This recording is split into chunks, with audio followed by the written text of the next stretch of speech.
I'm back. Apologies for the hiatus. I got sick and I had to spend a little bit of time recovering.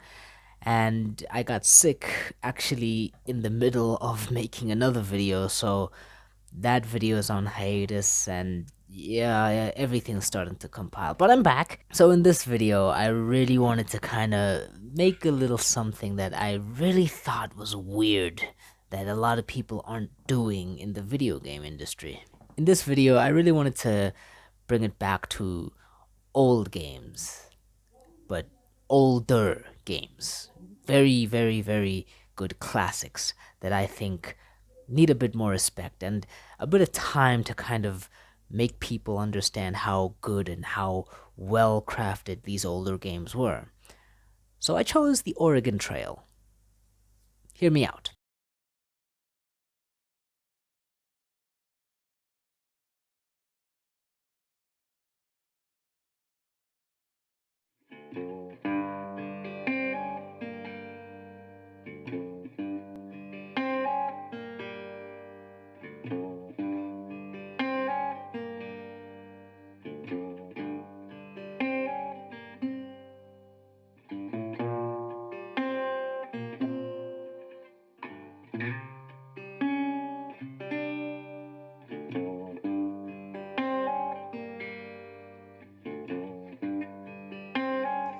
The Oregon Trail is a massive American legacy which spans for about 2,170 miles, which is approximately 3,490 kilometers in length.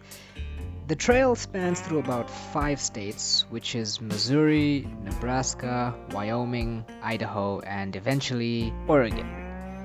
And at the time, the Oregon Trail was potentially one of the most treacherous journeys any person could make. You were exposed to a great number of dangers, including the elements, animal attacks, disease, or even Native American attacks. At the time, Oregon was the only place not claimed by either the Missouri territories or the Spanish Empire. So, the main attraction was this was the one place in the Americas at that specific time where you can actually claim land without having to pay for it. And so this brought the attention of quite a lot of people: pioneers, hunters, doctors, bankers, farmers, house husbands, housewives, maidens, you name it, all for a chance to start a new life. Plus, the prosperous lands and bountiful rivers of Oregon were a good attraction. So the promise of a new life set out all of these adventurers, or should I say hopefuls, to seek out new land, new opportunities in a new place. But none of them, or a good majority of them, couldn't have prepared themselves for the grueling journey that it would take, which actually spawned a bunch of TV shows, movies, and quite a few video games as well. Till this day, the Oregon Trail is still being developed and played in newer versions or newer sort of alterations of the game. But never have we ever seen the Oregon Trail as a big budget AAA, maybe RPG sort of setting. And so that's how I came up with this idea.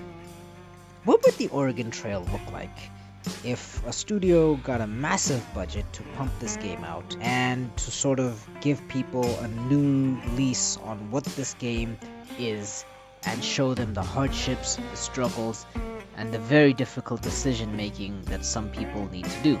So, with this game, it is going to need to be really ambitious. The Oregon Trail is a remarkably lengthy track in real life that takes about 4 to 5 months to do. That's if all goes well. But for the sake of engaging gameplay, it would need to be quite difficult. The game would need to take place within 6 levels, each level for every state the trail goes through. Now, the trail would need to be very dangerous, and for added peril, they would need to be even more natural dangers. Freak hailstorms, random lightning strikes, dust storms, tornadoes, and much more. But apart from natural attacks, there will be random physical attacks, wolf attacks, buffalo stampedes, cholera outbreaks, you name it. Something will most definitely happen to you while you're on the trail. Biggest problem with all of this is, of course, the programming. This is a very ambitious undertaking, and that is not to mention the main character and NPCs will direct the story. Since it would technically be an RPG, the main character would need to begin with multiple roles players can pick from. Think of how Cyberpunk has 3 life paths you can choose, but the biggest difference between these is that it would severely change how you interact with NPCs, the skills you will have on the journey, and the eventual endings that you would need to get. So for the trophy hunters, multiple playthroughs are definitely required. Now, it isn't lost upon me as to the technical aspects that would need to be achieved when making a game with a scale like this, and such a monumental game will obviously take several years of development time and even a larger budget to complete. But when it comes to old Western games, we have been blessed for the past 6 years a game that I considered the gold standard of Red Dead Redemption 2. Now, could you imagine if a studio just dared to achieve something even better? Wouldn't that be something special? So to any studio out there might be afraid to take the leap, I've got one thing to say to you. Stop being a bitch and come on!